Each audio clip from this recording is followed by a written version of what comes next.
നിങ്ങൾ ഇരിക്കുന്ന കസേരക്ക് 4 കാലാണ്, ടീപ്പോയ്ക്ക് 4 കാലാണ്, മേശക്ക് 4 കാലാണ്, ബെഞ്ചിന് 4 കാലാണ്. 4 മൂലക്ക് കാലില്ലേ നിൽക്കൂല. കാല് 4 ഒരു സെറ്റാണ്. അപ്പൊ ഒരു കാല് 4-ൽ 1 4-ൽ 1 കണക്കിന്റെ ടീച്ചർ പഠിപ്പിച്ചത് 1/4. 1/4. 1/4 അല്ലേ കാല്. കാലിന് കാലെന്ന് പേര് വന്നത് 4-ൽ 1 ആയോണ്ടാ. കാലും കാലും കൂട്ടിയാൽ അരയാണ്. ഇതാ എന്റെ ഒരു കാല് പ്ലസ് മറ്റേ കാല് സമം ഇതല്ലേ അര. 2 കാല് കൂട്ടുന്ന കൊണ്ടാണ് അരയായത്. വാക്കുകൾ വന്നതിനൊരു കാരണമുണ്ട്.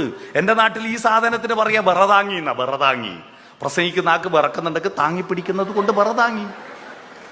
ഈ ഹാളിന്റെ ചുമരിന് ചുമരെന്ന് പേര് വരാൻ കാരണമുണ്ട്. വെറുതെ ഒരു ചുമർ എന്ന വാക്കുണ്ടായതല്ല. മേൽക്കൂരിയെ ചുമന്ന് നിൽക്കുന്നതാണ് ചുമര്. ദോശക്ക് ദോശ എന്ന് പേര് വരാൻ വെറുതെ ഇട്ടതല്ല പേര്. ദോ എന്ന് പറഞ്ഞാൽ 2 ഹിന്ദിയിൽ. തട്ടിൽ ഒഴിക്കുമ്പോഴും മറച്ചിടുമ്പോ ദോശ അങ്ങനെയാണ്. അതാണ് ഇത്. ഞാനൊരു സ്കൂളിൽ പറഞ്ഞപ്പോൾ ഒരു പയ്യൻ എഴുന്നേറ്റ് ചോദിക്കുക, എന്നാ പൊറോട്ടക്ക് എങ്ങനെയാ പൊറോട്ട എന്ന് പേര്? പെട്ടെന്ന് ചോദിച്ചപ്പോൾ ഞാൻ പറഞ്ഞു, നല്ല പൊറോട്ടയാ, ഉയർത്തിപ്പിടിച്ചു നോക്കുക, അതിന്റെ 2 പൊറോട്ടയായോണ്ടെന്ന് പറഞ്ഞു. അല്ലേ? പുതപ്പിനെങ്ങനെ പുതപ്പ് എന്ന് പേര് വന്നു? നിങ്ങൾ പുതച്ചാ ഒന്നും മറിഞ്ഞു കിടക്കുമ്പോൾ പുതപ്പങ്ങ് പോവും. തണുപ്പ് വരുമ്പോൾ ടോർച്ച് അടിച്ച് നോക്കുവോ? കൊതുകടിക്കുമ്പോൾ ലൈറ്റ് ഇട്ട് നോക്കുവോ? കൈകൊണ്ട് കാലുകൊണ്ട് തപ്പും, പിന്നെയും പോവും. തപ്പ് പോ തപ്പ് പോ തപ്പ് പോ തപ്പ്. വാക്കുകൾ വെറുതെ ഉണ്ടാവുന്നില്ലെന്നർത്ഥം.